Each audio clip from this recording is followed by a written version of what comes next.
important rotation players. Cryer'S should be fine to start the season, although, like you pointed out, he didn't play in Canada. Adam Flagler didn't play in Canada. Jonathan Chamwa didn't play in Canada. Langston Love didn't play in Canada. So it didn't go too well for Baylor on that trip, but they're missing 4 of their best players. I mentioned, well, let me just real quick, and we can put a button on Jonathan Chamwa. That was a devastating knee injury. I believe he tore multiple ligaments. And so it's unclear when he'll be ready to go. But getting LJ Cryer back, theoretically, to start the season should be huge. Langston Love, another guy that didn't play in Canada. If you remember, he's the former top 50 prospect, class of 2021, who tore his ACL last preseason. So he's technically a newcomer too, and could be a valuable piece. So, not knowing exactly what Jonathan Chamwa is going to look like post-injury and when he's going to be available, that's an uncertainty that I think is reasonable to create some skepticism that they can really keep performing at the tip top of the sport. But broadly speaking, I really like the roster. And you mentioned the 81-13 over the past 3 seasons, 42-8 in the Big 12 over the past 3 seasons, which is just ridiculous given that has consistently been a top 2 conference in college basketball. It's outrageous. Maybe they can keep it going again. Getting Everyday John back, Cryer, Flagler. I am interested to see Langston Love. Yes, he did tear an ACL last October. And none of those, as you mentioned, none of those 4 played in the Global Jam. Had they played, Baylor would have won. They lost to Canada in that. But Keontae George was just he was awesome. He had 37 in one game, averaged 22.8 points.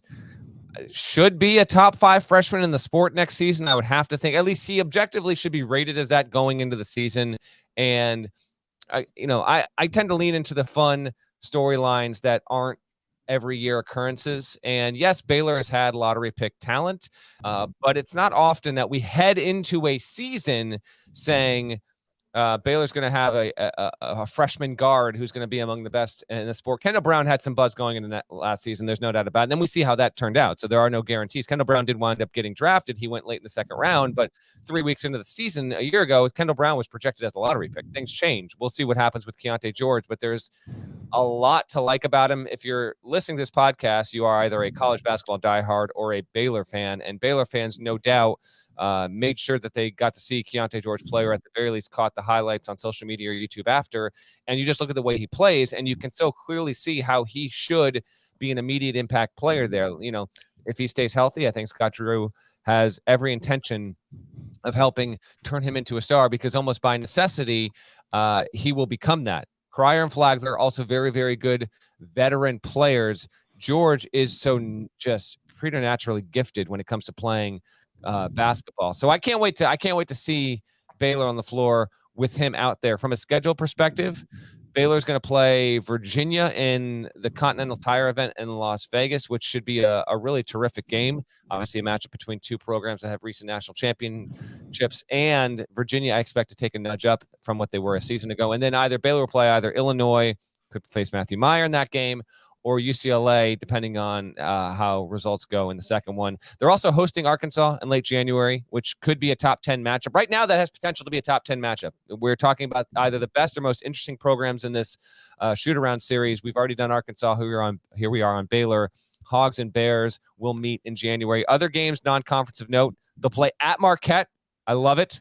And then they'll play Gonzaga on a neutral. They'll play Washington on a neutral. There's a lot to like about how Scott Drew has scheduled. They'll play 6 notable power conference, non-conference games, with one of them being on the road, which I like to see there. Overall, there's a lot to be encouraged by if you're a Baylor fan. But again, can you sustain it? Can you keep it up from a top 10 perspective? If you don't, it's fine, GP, but it's hard to do year in, year out. And to me, if Baylor can do it again for one more season, then it's almost like, if you keep the head coach in place, you can sustain it, because more players will either want to transfer to you recruiting just gets that much easier.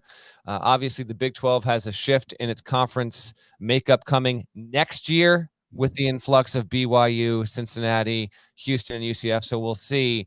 But I wouldn't put it past Baylor to if we're looking up Selection Sunday 2023 and the Bears are a 2 seed, that would not surprise me whatsoever. You mentioned playing Arkansas in January. That's SEC Big 12 Challenge. Trivia time. Let's go. What program, either in the SEC or the Big 12, has the best SEC Big 12 Challenge record of all time? All right, so a couple ways to interpret this unexpected trivia time. First of all, the answer you want to say is Kansas, but Kansas, by virtue of being Kansas, normally gets the toughest opponent, so it might not necessarily be Kansas. The other way you could think about this is, well, is it either Arkansas or Baylor? Because we're talking about Baylor here. I will lean into that, and I will say that, first of all, this has been going on for, 8 years, 9 years, the SEC Big 12 deal? Maybe nine, at least 9. All right. Give me Baylor. That's a winner. Baylor, 7-2 in the SEC Big 12 Challenge. But you're right. The context matters. Kansas is typically going to get the most difficult SEC matchup, and so not trying to discount it. Like, let's just leave it there. 7. I'm not going to be the one being disrespectful to Huck and the entire Drew family. 7-2. That's Baylor's record in the SEC Big 12 Challenge. They're also bringing in a couple transfers that are notable. I think Jalen Bridges, 6'7" forward out of West Virginia, averaged 8.4 points, 4.8 rebounds, and 26.8 minutes per game last season. Also, Caleb Lohner, he played at BYU last season, 7.6 rebounds a game. He's from Dallas originally, so he's coming back to his home state. And as we're talking about the people who are coming in and the people who are leaving, should be noted, Jerome Tang is no longer on staff at Baylor, now the head coach at Kansas State. And when I didn't hear about this when it happened, but it made me smile when I saw it. Baylor did make a hire earlier this offseason for a director of player development. Do you know who is now the first-year director of player development at Baylor? No, no clue. Tweety Carter. Nice. We love it. Love Tweety Carter being back in college we basketball. Absolutely love it. Yeah, that's great. So, Jerome Tang was a big, and Scott would tell you this, Jerome was a big part of everything they built at Baylor and everything they were able to sustain at Baylor. So, losing him is great for Jerome Tang because he's the head, he's a Big 12 head coach now, long overdue to get that, big head coaching opportunity, by the way. But Scott has lost awesome assistants, over and over again. And it really the program hasn't slipped yet. So hopefully for Baylor, that continues to be true. But I did think it's worth pointing out Jerome Tang, who was a big part of what they built, like I said, is now the head coach at Kansas State. And so that'll be a neat little in-season thing as well when Jerome Tang comes back to Baylor to coach against the Bears for the first time.